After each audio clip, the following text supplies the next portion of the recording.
Hello और स्वागत है हमारे इस नए एक्सप्लेनर में। गोवा नाम सुनते ही दिमाग में क्या आता है? खूबसूरत बीचेस, पार्टियां और छुट्टियां, है ना? लेकिन क्या हो अगर मैं कहूं कि इसी गोवा के एक कोने में एक ऐसी खौफनाक जगह बसती है जो किसी की भी नींद उड़ा सकती है। आज हम बात करने वाले हैं बेहद मशहूर और उतने ही डरावने द डी मेलो हाउस के बारे में। चलिए इस रहस्य के पीछे की सच्चाई को मिलकर डिकोड करते हैं। आगे बढ़ने से पहले एक बार इस सवाल पर गौर करते हैं। क्या आधी रात के घुप अंधेरे में गोवा के सबसे भूतिया घर में अकेले जाने की हिम्मत कोई करेगा? एक ऐसी सेटिंग इमेजिन कीजिए। रात का वक्त है, समुद्र के किनारे बॉनफायर जल रही है, दोस्तों का ग्रुप बैठा है और भूताहा कहानियों का दौर चल रहा है। माहौल एकदम टेंशन वाला है और बस यहीं से शुरू होती है हमारी आज की ये case study. A terrifying challenge, the bonfire dare. तो इस पूरी घटना के सेंटर में है 19 साल का समर्थ। बॉनफायर के आसपास बैठे दोस्तों ने अचानक एक खौफनाक चैलेंज दे डाला। उस बदनाम जगह पर रात के अंधेरे में अकेले जाना और वहां से एक फोटो खींच कर लाना। अच्छा, तो आइए समझते हैं कि आखिर ये डमेलो हाउस है क्या भला। बेसिकली ये गोवा में एक पुराना लावारस छोड़ दिया गया पोर्चुगीज ढांचा है। अगर वहाँ की लोकल कहानियों की माने तो ये कोई आम खाली घर बिल्कुल नहीं है। इसे उस पूरे इलाके की सबसे खौफनाक और एक्टिव भूतिया रला माना जाता है। अब जोश में आकर चैलेंज तो ले लिया गया, लेकिन उसके परिणाम क्या हो सकते थे ये तो उस जगह की रेपुटेशन से ही साफ हो जाता है। The bloody history of DeMello house, a family torn apart. इस जगह के खतरे को समझने के लिए थोड़ा इसके पीछे की कहानी यानी इसके अतीत को जानना जरूरी है। यहाँ हम इस ट्रेजेडी की पूरी टाइमलाइन देख सकते हैं, एकदम स्टेप बाय स्टेप। हुआ कुछ यूं था कि इस घर में रहने वाले दो भाइयों के बीच किसी बात पर एक बहुत भयंकर बहस हो गई। बात इतनी बिगड़ गई, नफरत इतनी बढ़ गई कि इसने एक मर्डर का रूप ले लिया। एक भाई ने दूसरे को चाकू घोंपकर बड़ी बेरहमी से मार डाला। उसके बाद क्या हुआ? उसने अपने ही भाई की लाश को घर के पिछवाड़े एक पेड़ के नीचे गाड़ दिया। कुछ वक्त बाद दूसरे भाई की भी मौत हो गई। ये वो काला सच है जिस पर इस घर का पूरा डर टिका हुआ है। वहाँ के लोकल्स इस बारे में क्या सोचते हैं? उनका बिल्कुल यही मानना है कि उनका झगड़ा कभी खत्म ही नहीं हुआ और उनकी आत्माएं आज भी वहीं कैद है। सोचा जाता है कि जिस भाई का खून हुआ था उसकी भटकती आत्मा ने अपना बदला ले लिया। ये लोकल फोकलॉर इस जगह के आसपास एक अजीब सा साइकोलॉजिकल डर पैदा कर देती है। Entry into the ominous house, crossing the threshold.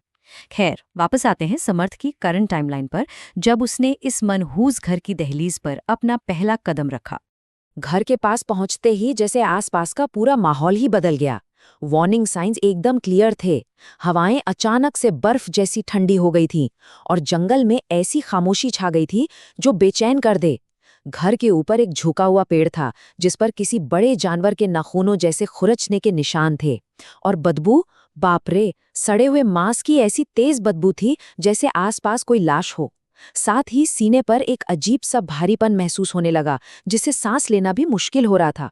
ये लिटरली किसी अनजान, खतरनाक दुनिया में कदम रखने जैसा था। बाहर का माहौल तो खराब था ही, लेकिन घर के अंदर का नज़ारा और भी ज्यादा डिस्टर्ब करने वाला था। दीवारों पर अजीब अजीब से टेढ़े मेढ़े और भद्दे कार्टून बने हुए थे और सबसे डरावनी बात ये थी कि उन कार्टून्स की आंखों की जगह सिर्फ काले धब्बे थे।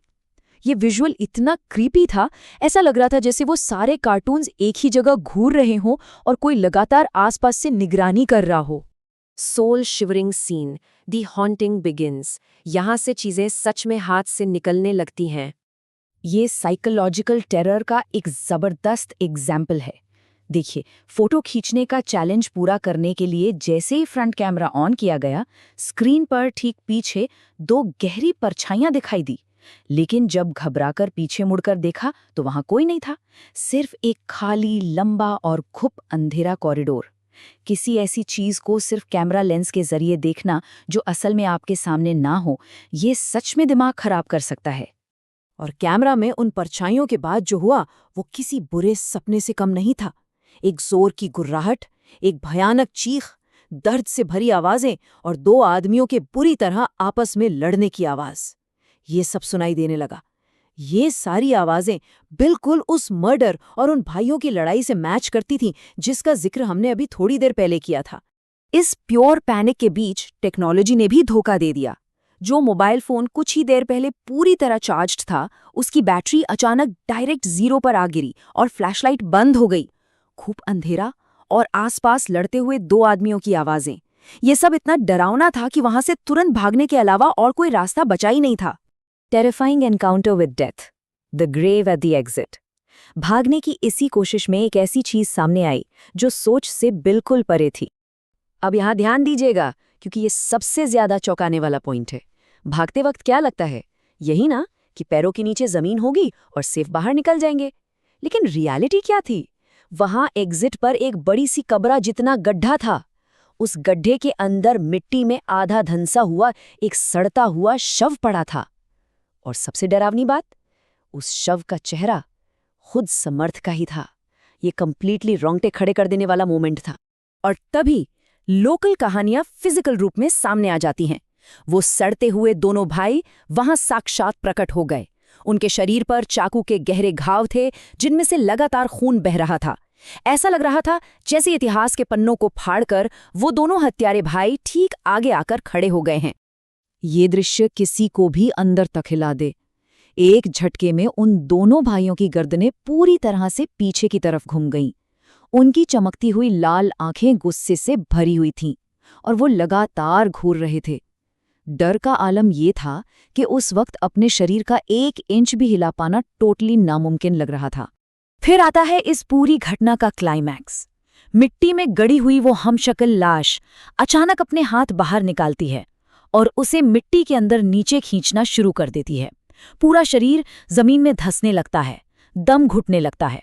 बचने की पूरी ताकत लगाने के बाद भी सांसें उखड़ने लगती हैं और धीरे धीरे आंखों के सामने पूरी तरह से अंधेरा छा जाता है।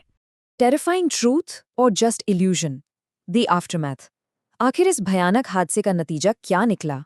अगली सुबह जब परेशान दोस्तों ने तलाश शुरू की तो वो उसी घर के बाहर मिट्टी में सना हुआ बेहोश मिला।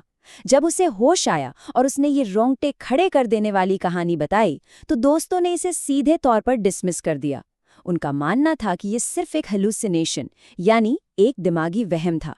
ये वही पुरानी डिबेट क्रिएट करता है कि क्या ये वाकई एक पैरानॉर्मल एक्सपीरियंस था या फिर एक्सट्रीम डर की वजह से दिमाग का रचा हुआ एक भ्रम। लेकिन इस केस की आखिरी डिटेल आपको हैरान कर देगी।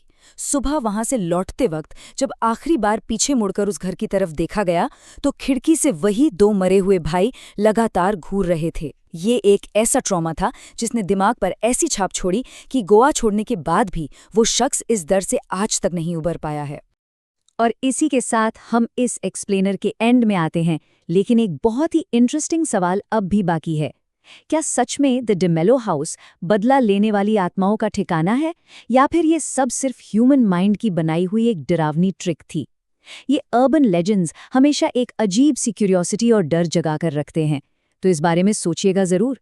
आज के इस विश्लेषण में हमारे साथ जुड़े रहने के लिए बहुत बहुत शुक्रिया।